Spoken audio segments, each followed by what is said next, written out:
Hello, everybody. My name is Alexander Rufrano, and I am here to go over the software that I created for the automated piano player project. To start, I would like to show exactly which file we would be using. The song Old MID is Old MacDonald Had a Farm. And essentially, I take this script, which is contained in this folder, and I label it song. I use my MID to MIDI function, which takes in the song name. We can then go here, takes in the song name, which is known as file name.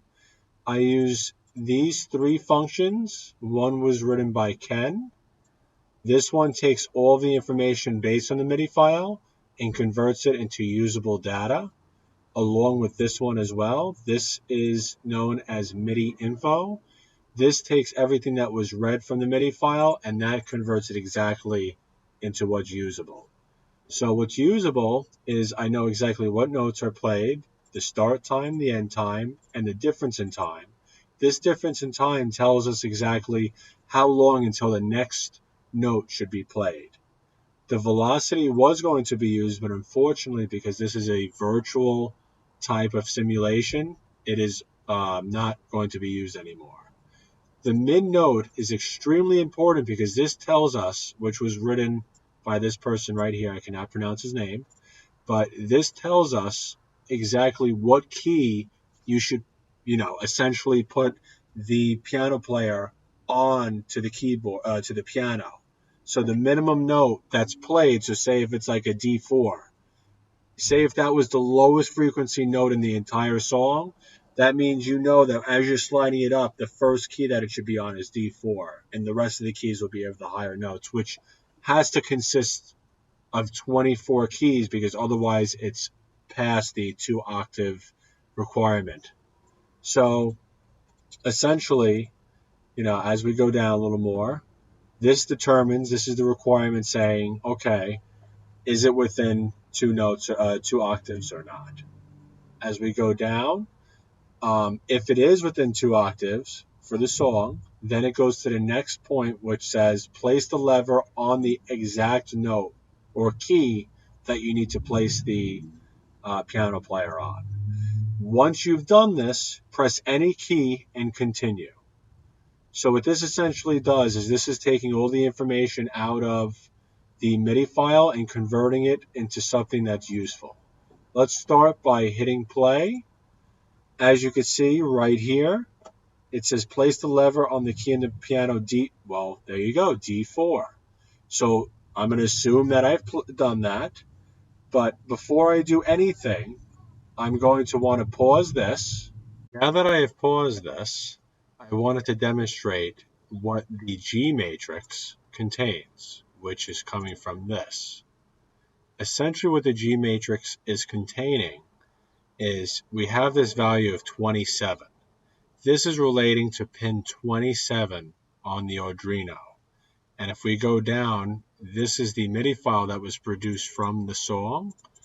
If we go down, if we were to start at this point, this is the first pin available on the digital output of the Arduino, which is labeled 22, 22, 23, 24, 25, 26, 27. That means the 27th pin on the Arduino is now going to have 5 volts. Essentially, looking at this though, you notice that there's a lot of zeros on one side and there are a lot of zeros on the other side. If we were to have this pin activated and this pin activated, as it is going through the iterative process, it's going to sound like these two notes that should have been played at the same time are being played at separate instances. To demonstrate what I am trying to convey, if this was a value of 1 and this was a value of 1, and I wanted to play two keys at the same time, say this key and this key, if I was to not account for this delay that would occur, it would sound like this. The first key would play, and then it would run through the loop, and then the next key would play. So it would sound just like this. even though I want it to sound like this. So what I did to avoid this delay is I took all the instances on one, and only the ones that are activating the pin are now being brought here. So this is 27.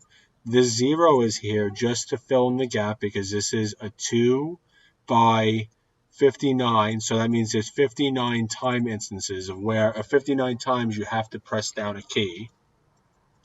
So this is just a filler.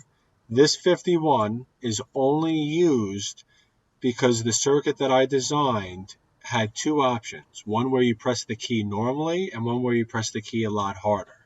Anything above 44 essentially means that the key was pressed harder. Anything below and including 44 means that this is actually just a pin on the Arduino that's telling it to press down a specific key.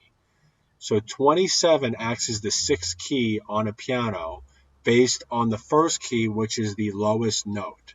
So essentially 27 is one key. This is ignored. This is ignored. 27 is the next key. Ignored. 27. So these three instances right here, from here and here, are all the same thing because 51 is now ignored. To demonstrate what I'm trying to convey using virtualpiano.net website, we're going to assume this is 27, 26, the black key is 25, 24, black key is 23, and this is 22. Okay, so now that this is 27, right, it'll be, as we can see on the screen right here, 27, 27, 27, 22, 24.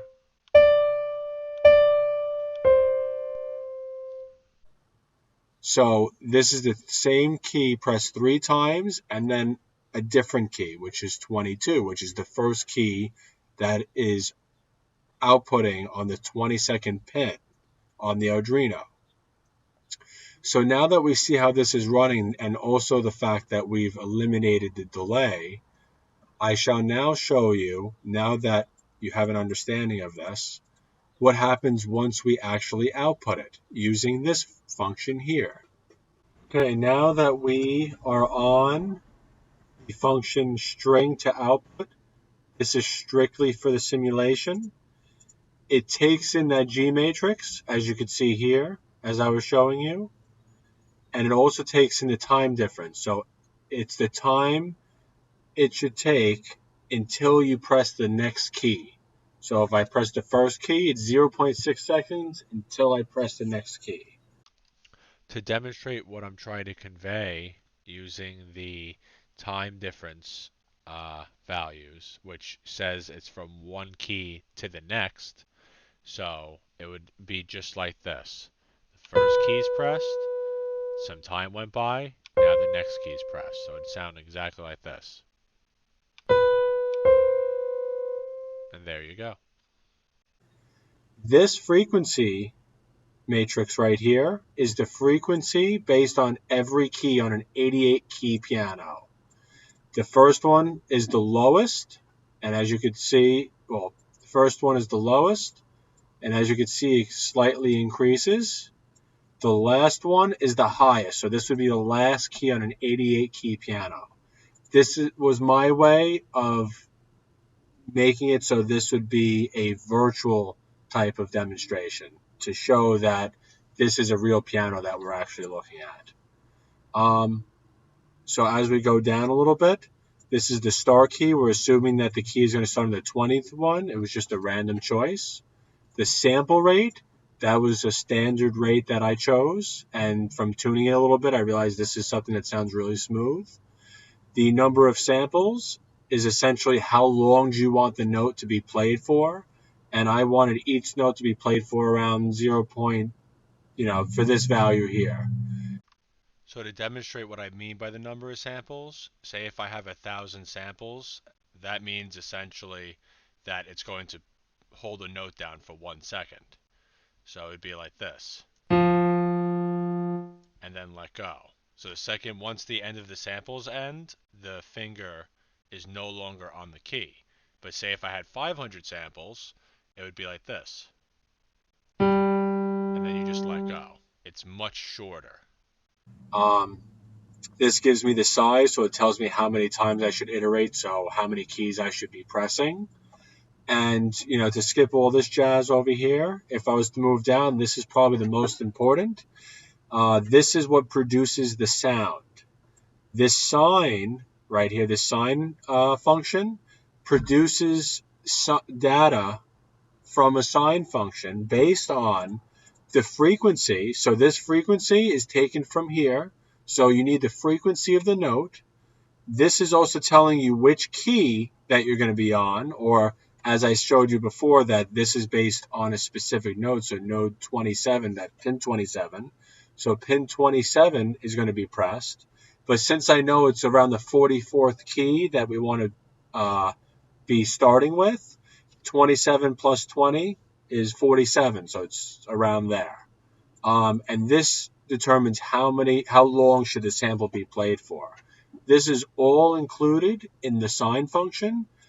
Doing this, along with my sample rate, which is very important, produces a sound based on how this function works.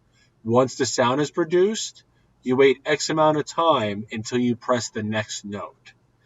So as you see, the sound function is highlighted and then the pause is highlighted. So as I was saying, this column represents a time instance. So it's going to play this key, 27, then some time will go by where it's right here. This is the time difference, however long it should be paused between the next key. Then, so it goes from this key, then takes X amount of time, the next key. So it'll sound like this.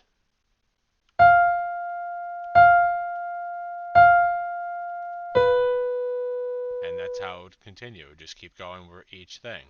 And then if the time changes, the amount of time it takes to go from one space to the next will change as well. So let's do a quick run.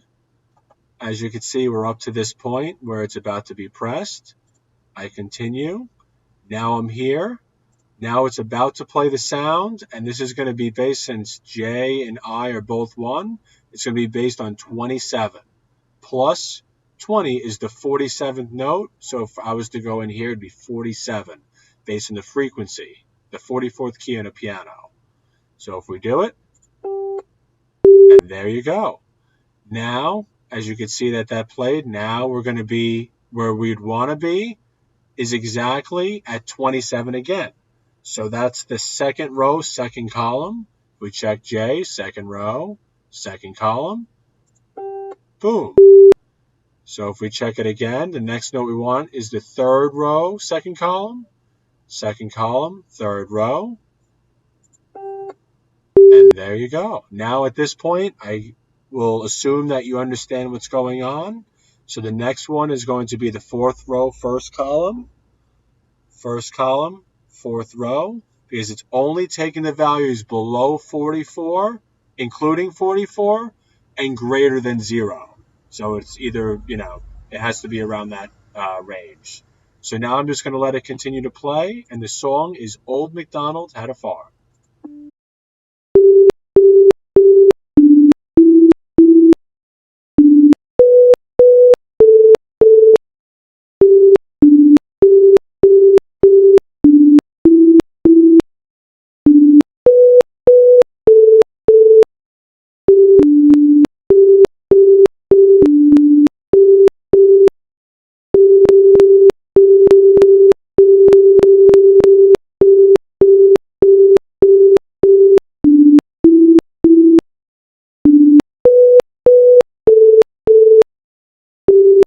Thank you very much, and I hope you enjoyed.